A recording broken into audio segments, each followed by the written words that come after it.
In this week's episode, I've got new rules, I count them. Eurovision announces changes to the regs for 2026, but will it be enough to stave off the anti-Israel rebellion? Plus, second thoughts. Why is it so hard to win from the so-called death slot? I'm Stephen Perkins, and this is Douze Pois. Hello London, we are ready for your vote.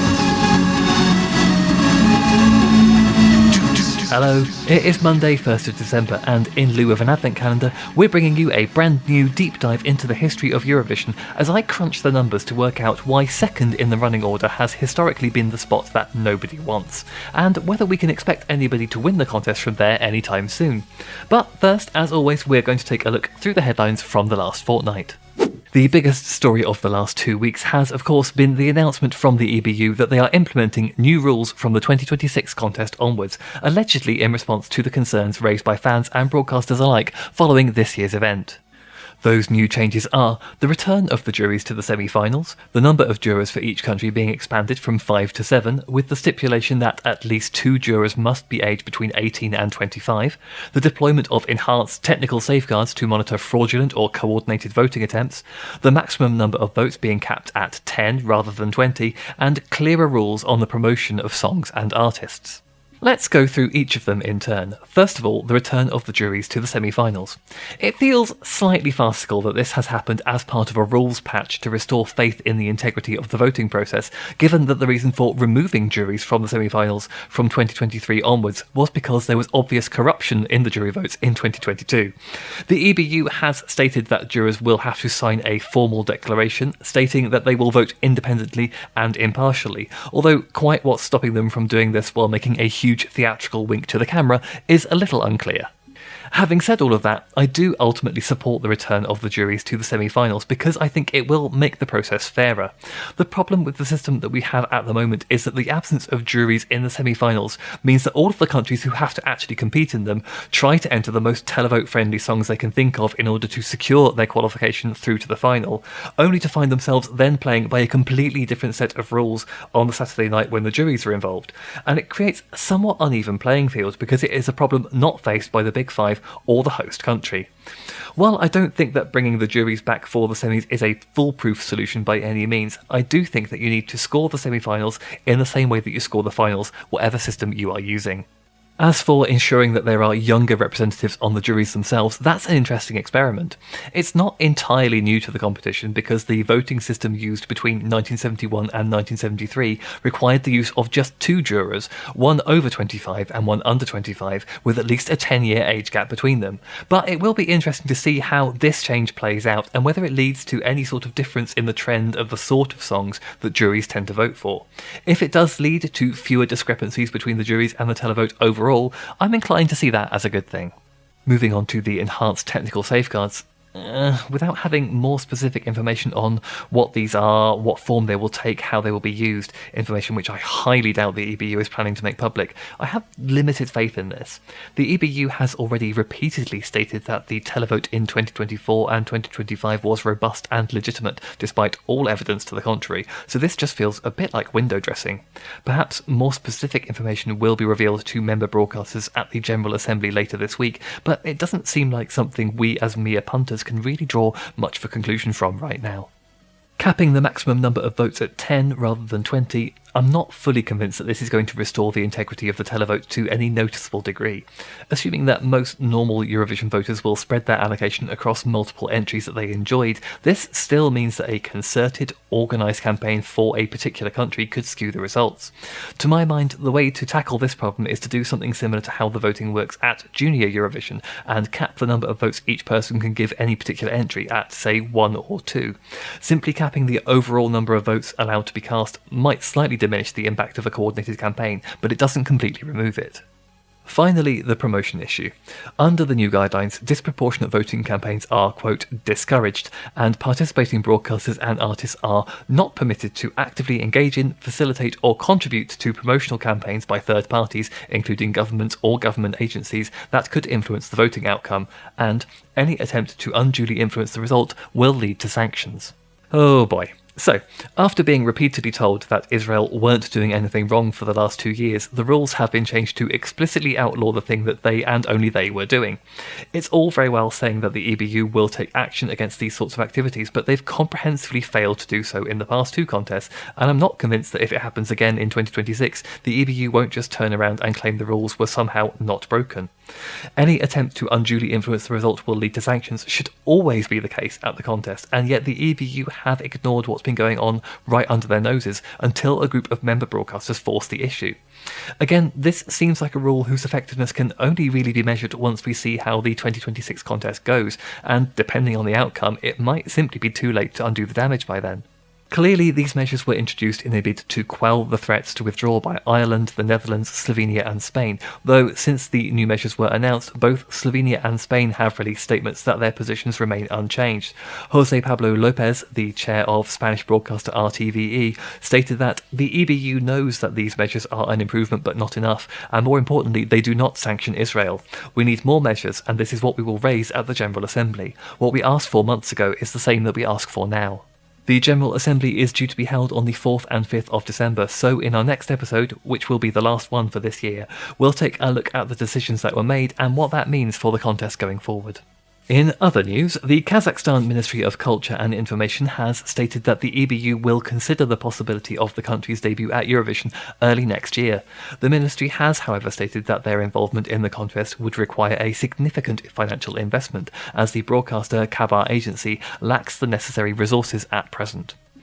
Kazakhstan joining Eurovision is something that has been rumoured for a while now. They participated at Junior Eurovision 5 times from 2018 to 2022, including 2 second-place finishes, but withdrew for financial reasons from 2023 onwards, and decided that it would be a better use of their energy to focus on participation in the main contest at some point in the future. As an associate member of the EBU, Kazakhstan cannot apply to participate on their own, and would require an invitation from the contest reference group in order to take part. There have also been some odd developments coming from this year's Junior Eurovision, set to be held in Tbilisi on 13th of December. The venue for the contest was originally announced as the Olympic Palace. However, on 24th of November it was reported that it had been moved to the Gymnastic Hall of Olympic City in the same city, due to the unavailability of the original venue for an assessment visit by the EBU. These reports were subsequently confirmed through the official website. It does feel like something is going quite wrong with the organisation of the contest for the venue to be changed at such a late stage, so I'm intrigued to see how this year's event is going to play out. And finally, for those of you still wanting to attend the contest in Vienna next year, the Eurovision website has had a facelift and is changing from Eurovision.tv to Eurovision.com, and will allow fans to create their own Eurofan accounts with early access to tickets, exclusive merchandise and whatnot, so you might want to pop over there and give the new site a look after you finish listening to this podcast. Okay, so picture this scene. Congratulations, you have survived the semi-finals and made it through to the grand final of the Eurovision Song Contest. You are going to be seen on millions of screens around the world on Saturday night, and you've theoretically got a 1 in 26 chance of winning the whole thing. But oh no. The producers have just revealed the running order for the final, and the worst possible thing has happened. You are on second. That's right, in the nearly 70-year history of the Eurovision Song Contest, nobody has ever won the competition from position number 2 in the running order, to the point where it's outright regarded as entirely ruining the chances of whoever is unlucky enough to fill it. But just how doomed are you if you find yourself in the so-called death slot? I decided to sit down and crunch the numbers to work that out. So, once I pulled my spreadsheet together, the first thing that emerged from the data is that while it is indeed true that nobody has ever won the contest after performing second, it's not the only cursed spot. People don't make quite such a song and dance about it, but nobody has ever won from 16th in the running order either. It's also true that nobody has ever won from 25th or 26th, although there even being that many spots in the final is a relatively recent invention. We had 25 competitors for 4 years in the mid-90s, but there being 25 guaranteed finalists every year only became a thing from 2008 onwards, and the increase to 26 came in 2012 when Italy returned to the contest and gained Big Five status. And, of course, depending on how academic you want to be about how we're defining these terms, yes, we haven't had anyone win from 25th or 26th yet, but we have had acts win from the last spot in the running order 6 times in 1960, 1970, 1977, 1982, 1983 and 1989, and from the penultimate place 4 times in 1972, 1997, 2002 and 2008. There are also certain other spots that have only been lucky once in a blue moon. Turkey's Sertab Erener is the only artist to win from 4th in the running order in 2003 with Every Way That I Can, and 2002's victory for Latvia's Marie N with I Wanna is, to date, the only time a country has won from slot number 23.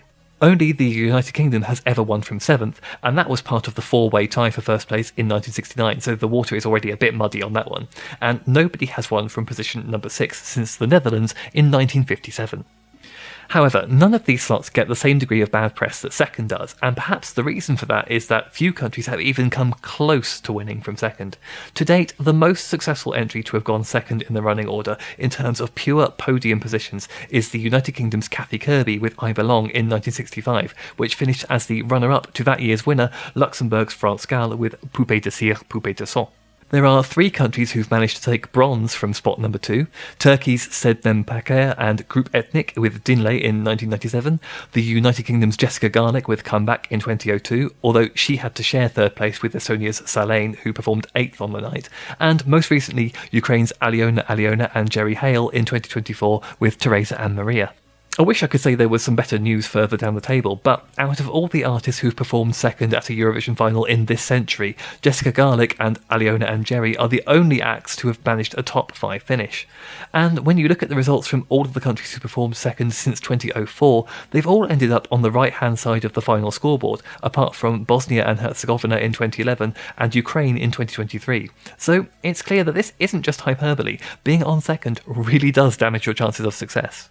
Having said that, it's worth considering, is it really being on 2nd that dooms your chances, or is it more that slot number 2 is a convenient position for the producers to drop an entry that they don't really have that much faith in?